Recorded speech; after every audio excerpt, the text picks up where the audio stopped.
Boa tarde, queridos! Hoje nós teremos aula de História e eu queria começar falando para vocês a respeito das nossas visões de mundo, ok? Primeiro eu queria falar para vocês sobre uma visão de mundo que utiliza uma lente. Lembra das lentes que a prof comentou na aula? Uma lente que distorce a realidade, ela deturpa as coisas, nos faz ver tudo meio escuro, ok? A gente não consegue enxergar a realidade da forma correta. Não conhecemos conhecer a verdade. Nós não conseguimos conhecer a verdade através dessas lentes, porque elas deixam tudo mais difícil de enxergar, ok? Na maioria das vezes, ela pode até nos levar mais facilmente ao pecado, porque somente a verdade nos liberta para a vida. E essas lentes não são boas para nós, ok? Essas são as lentes das teorias evolucionistas. Teorias de pessoas que começam a criar ideias através de algumas evidências, começam a criar hipóteses. Eu acho que aconteceu isso, eu acho que aconteceu aquilo. E fazem até um estudo consistente por meio de uma utopia. Se vocês pesquisarem a palavra teoria no dicionário, vai aparecer utopia em um dos tópicos. Uma utopia é um estado ideal onde eu me coloco para que eu me sinta confortável. Ai, como é bom acreditar nisso. Uma utopia. Então, as pessoas que não querem crer em Deus, porque são orgulhosas por causa do pecado no coração, elas acabam estudando para criar esse tipo de teoria. Uma teoria que é uma utopia para si própria. Eu não quero acreditar em Deus, então eu crio formas de dizer que Ele não existe, ok? E eu me recuso a enxergar a realidade. Mas nós vamos ver as nossas aulas de história através das lentes que mostram realmente a realidade, as lentes da verdade. E essa lente da verdade nada mais é do que a palavra de Deus. A palavra de Deus é a verdade, ok? Uma das primeiras coisas que é falada a respeito da pré-história quando nós vamos estudar é que o ser humano existe há mais de 200 mil anos e que ele surgiu na África, ok, há 200 mil anos, e que ele se espalhou pela Terra, inclusive para a América, através de um resfriamento absurdo que houve na Terra e que criou uma ponte de gelo entre o leste da Ásia e a América. Olha só como o ser humano se espalhou pelo mundo, surgindo na África. Ok, depois disso, essas lentes que distorcem a realidade ainda vão dizer que os homens eram nômades e que eles viviam da caça, da pesca e da coleta de frutas e que eles não eram muito inteligentes. Vocês se lembram desse carinha aqui? Lembra dele? Então, homem das cavernas, pouco inteligente, assustado com o fogo, não sabe o que fazer com o fogo, provavelmente um raio colocou o fogo ali. Será que realmente era assim? Será que realmente os primeiros seres humanos utilizavam ferramentas primitivas, feitas de madeira e pedra, e só isso? Pode ser que sim, pode ser que não. Será que eles não eram inteligentes? Será que eles tinham dificuldade para falar? Será que eles realmente eram aqueles caras que puxavam as esposas pelo cabelo e falavam uga uga? Esse é o homem da pré-história, né? Mas, através das lentes da realidade, nós vamos descobrir que na verdade o homem ele não tinha medo do fogo, ok? Vamos começar descobrindo onde realmente o ser humano surgiu. Vamos lá? Primeiramente, eu quero mostrar para vocês. Deixa eu ver se eu acho aqui.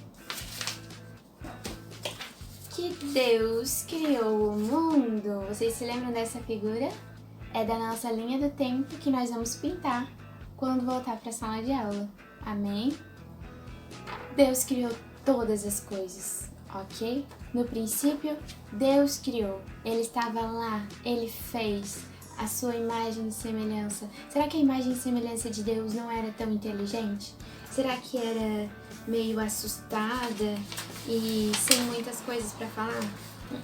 A palavra de Deus diz que o Senhor todos os dias, na viração do dia, caminhava e conversava com o homem. Olha só, será que um ser desinteligente conseguiria conversar com Deus? Não. O livro, através das lentes da teoria da evolução, também vai dizer que o que diferencia o homem dos animais é porque o homem sabe cozinhar alimentos e os animais não conseguem cozinhar alimentos. Mas a palavra de Deus não diz isso. A palavra de Deus diz que o homem ele é inteligente. Deus fez Adão com 100% da sua capacidade de inteligência de usar o seu cérebro.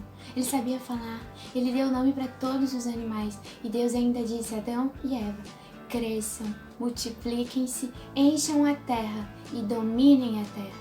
Dominar a terra não é simplesmente se espalhar por toda a terra, mas é saber usar os materiais e as coisas que a natureza nos dá para nosso benefício. Isso é dominar a terra também. Ok? Então vamos lá. Deus instituiu a família, ok? Desde o princípio, Deus criou leis e princípios que devem reger a vida do ser humano. Um deles é a família, ok? A família é composta por um homem e uma mulher que pode se multiplicar, ter muitos filhos e dominar a terra, ok? Mas Adão e Eva rejeitaram a única lei do Senhor, desobedeceram e fizeram com que o pecado invadisse todo o mundo. Isso aconteceu cerca de 4.000 anos antes de Cristo, ok? De acordo com pesquisas bíblicas, através das genealogias, há 4.000 anos antes de Cristo, Deus criou Adão e Eva. Então, nascimento de Cristo é o ano zero. Se nós voltarmos 4.000 anos antes, Deus estava criando a humanidade, ok? Continuando então. Deus fez a família e Caim e Abel tiveram um desentendimento. Na verdade, Caim teve inveja de Abel, porque Deus recebeu a oferta de Abel, que foi de coração, e não recebeu a oferta de Caim, porque ele não entregou de coração, ele só deu de qualquer forma. Ok? E Deus não aceita quando fazemos as coisas de qualquer forma. Então Deus disse, olha só, Caim era agricultor e Abel era pastor de ovelhas. Então Deus disse para Caim, olha, por causa do que você fez com seu irmão, porque você matou seu irmão, a terra clama pelo sangue de Abel. E sabe de uma coisa? A terra não dará mais a sua força para você. Quando você plantar, ela não vai produzir mais. Ah, que tristeza. E Caim se tornou fugitivo e errante pela terra. Isso quer dizer que ele não tinha uma moradia fixa. Ele tinha que ficar sempre se mudando. Mas a história ainda vai nos contar em Gênesis 4 que a descendência de Caim desenvolveu muita tecnologia. Sim, eles produziam tendas, eles cuidavam de gado. Olha só, eles cuidavam de gado. Ele não podia mais ser agricultor, mas eles cuidavam de gado, eles tinham tendas, Caim edificou uma cidade, eles tinham músicos, eles escreviam poesias e eles dominavam a arte de fazer armas de ferro e de bronze. Isso está no capítulo 4 de Gênesis, olha que legal. Era muita tecnologia, eles eram inteligentíssimos. E além disso, tinha o fato de que eles viviam quase 1.000 anos. Imaginem, você começar um trabalho e você se especializar nesse trabalho por quase 1.000 anos. Como isso não vai ficar top? Eu andei pesquisando sobre pontos de fusão de alguns materiais, como por exemplo do couro, do ferro e do bronze, que eram as 3 coisas que a família de Caim dominava, e eu percebi que é necessário aquecer o fogo de formas diferentes para cada um desses materiais. Isso quer dizer que eles também dominavam o fogo. Então, esquece essa história de homem das cavernas com medo do fogo, sem saber o que fazer, sem saber fazer fogo. Não, isso aqui não tá certo. O fogo sempre esteve presente, desde o sacrifício que Deus fez na fundação do mundo, para consumir o cordeiro que foi morto desde a fundação do mundo. Precisava ter fogo. E eu acredito que Deus ensinou muitas coisas para Adão e Eva, inclusive como dominar a terra. E o fogo faz parte da terra, ok? Então vamos lá. Apesar de tudo de bom que a família de Caim tinha de tecnologia, o pecado ainda estava intrínseco no coração deles, então Deus mandou o dilúvio para destruir a terra, ok? Quando veio o dilúvio e Deus quis eliminar toda a humanidade, simplesmente as águas levaram tudo, as águas levaram tudo, ok? E o que aconteceu? Toda a tecnologia e ciência que a família de Caim tinha produzido, a família de Noé não conhecia tudo, não era possível. Talvez eles fossem bons em algumas coisas, mas saber tudo aquilo talvez fosse muito complicado. Então, tudo isso se perdeu junto com o dilúvio e a humanidade teve que começar a desenvolver de novo, apesar de que eles já tinham a ciência de que aquelas coisas existiam, ok? Quando o dilúvio passou, a arca parou no Monte Ararat, ok? Onde a família de Noé fez um altar e adorou o Senhor. A partir daí, a humanidade começou, a civilização começou a se desenvolver na região da Mesopotâmia, que foi a mesma região em que Deus colocou o homem para cuidar do jardim, ok? A palavra de Deus diz que Deus plantou um jardim no Éden e que o Éden era rodeado por um rio que tinha 4 braços, que eram o Gion, o Pison, o Tigre e o Eufrates. E por acaso eu tenho um mapa dessa região aqui, olha só, eu vou mostrar pra vocês. Primeiro aqui no mapa mundi, ok? Essa é a África, onde os evolucionistas dizem que a humanidade nasceu na África, mas na verdade foi nessa região aqui, que é a região da Mesopotâmia. E a região da Mesopotâmia, olha só. Este é o mapa da Mesopotâmia, eu vou mostrar pra vocês os rios. Aqui, Rio Tigre e Rio Eufrates. E hoje essa é a região do Iraque, olha só. Este verdinho aqui, tá vendo aqui a capital do Iraque, Bagdá? Fica bem na região da Mesopotâmia, entre o rio Tigre e o rio Eufrates. Essa palavra Mesopotâmia significa região entre rios, o rio Tigre e o rio Eufrates, beleza? E foi onde a humanidade surgiu e também foi onde as primeiras civilizações surgiram. E uma das primeiras civilizações foi a que construiu a Torre de Babel. Os historiadores dizem que uma das cidades mais antigas tem a cidade de Nínive, a cidade de Nippur e Eridu, uma das cidades mais antigas que existiam na região da Mesopotâmia. Além dessas, tem a cidade de Assur, a Babilônia, Ur dos Caldeus, que foi a cidade de onde saiu Abraão para fazer a sua primeira migração. Abraão morava nessa região da Mesopotâmia, olha só.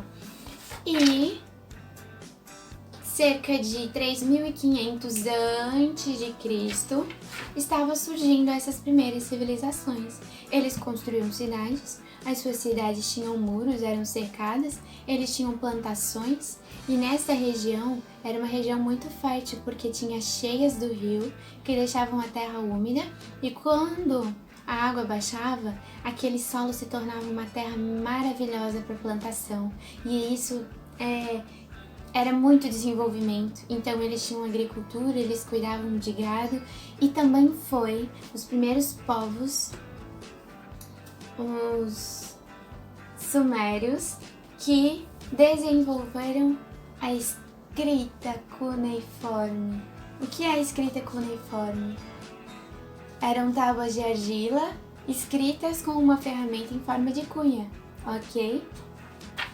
E os historiadores dizem que a partir da escrita dividiu-se a história entre pré-história antes da escrita e história depois da escrita. Mas a gente sabe que antes da história, na pré-história, o que existiam não eram homens das cavernas, e sim a história de Deus. Porque a história que a gente estuda através das lentes da realidade nada mais é do que a história de Deus. A história que Deus vem escrevendo desde o princípio e Ele nos revelou aqui na sua palavra, ok? Então, quando vocês estiverem com dúvidas, perguntem para aquele que conhece toda a história, desde o princípio. Isaías 46, eu vou ler um texto para vocês. para nós encerrarmos a nossa aula de história. Isaías, no capítulo 46,